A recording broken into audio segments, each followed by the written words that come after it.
What's up everyone? Welcome back again to my YouTube channel. So ngayon pag-usapan natin kung paano nga ba mag-egg business ng walang puhunan.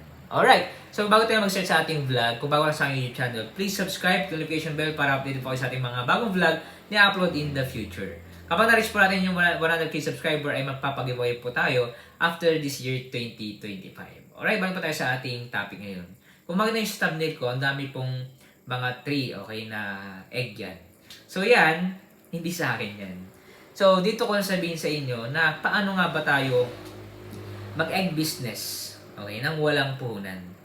Okay, ngayon, ang kailangan mong gawin, okay, ay pumunta ka doon sa may-ari.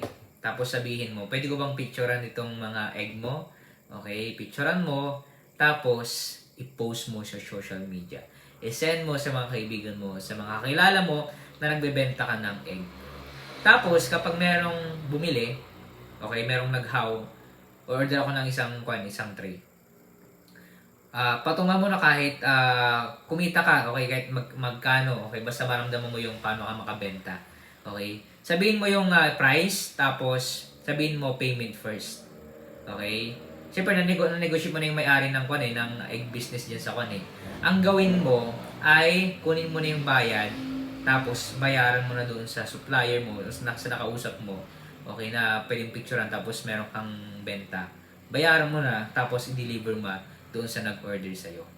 Okay, so yun, may business ka na egg. Siyempre, habang tumatagal, nagkakaroon ka ng kita, time will come, magkakaroon ka na ng sarili mong egg business. Okay, simple lang, di ba?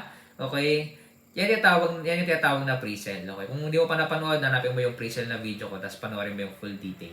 Okay, bago tayo matapos sa ating vlog, kung gusto nyo pong bilhin ng aking libro, please click the Facebook page, official link pa namin sa description, tapos message lang po kayo. Salamat po sa inyong panonood, sa nakatulong to. God bless.